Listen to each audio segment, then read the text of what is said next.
Making this video right now totally makes me aware that I need a car wash. Can you see all that back there? Anyway, so this video is about being aware because this week I have experienced some feelings of like loneliness. And there's a huge difference between aloneness and loneliness. And my loneliness was stemming from wanting to be adored and loved and, just like all the warm, fuzzy stuff that you can experience when you're in a relationship, which I am not.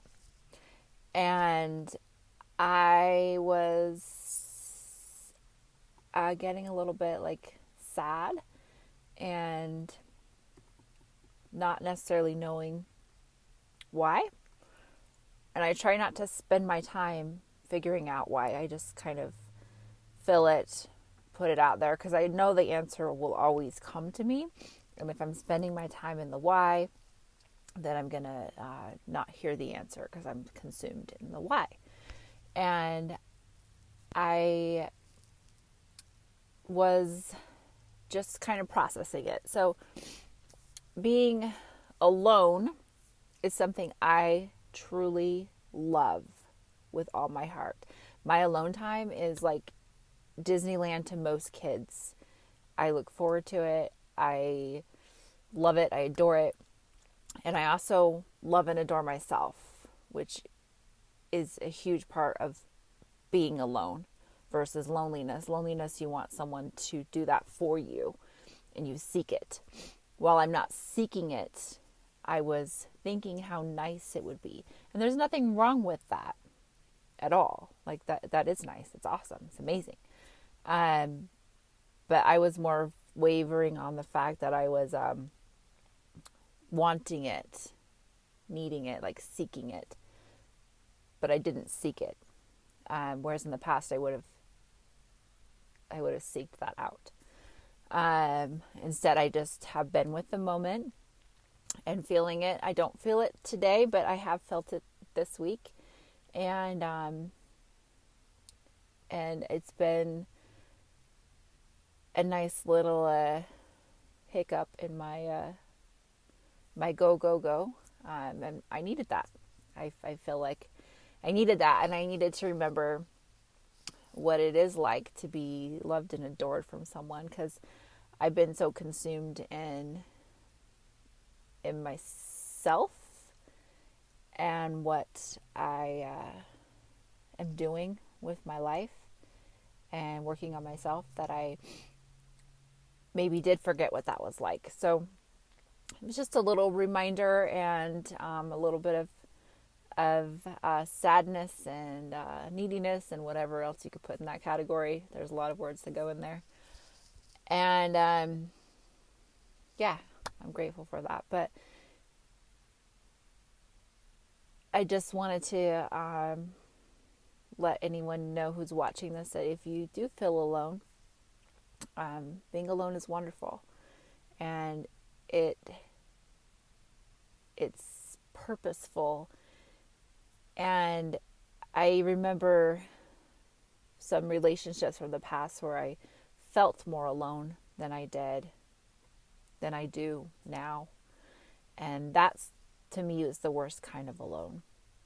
Because I was expecting them to fill me up and being let down because of my expectations.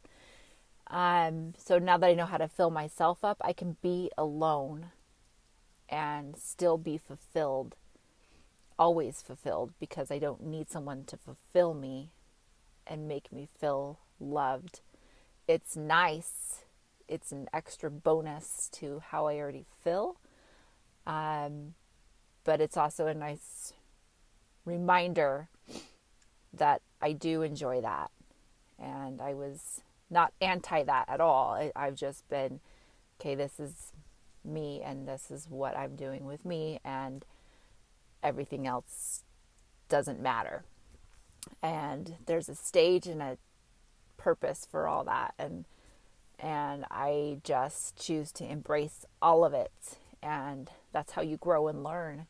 And I love waking up every day because I know I'm going to learn something new, even if it could be a little bit of pain and hurt. That just comes from disconnection.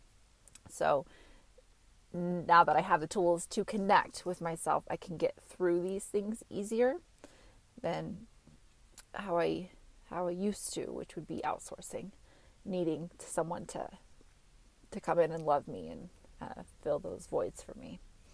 And by the way, that never really ever happened when I would search for it. So anyway, that's all I gotta say.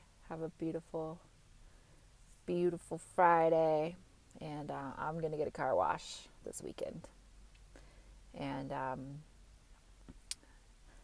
give myself some more love, and sending all of you love. And you don't ever have to feel alone.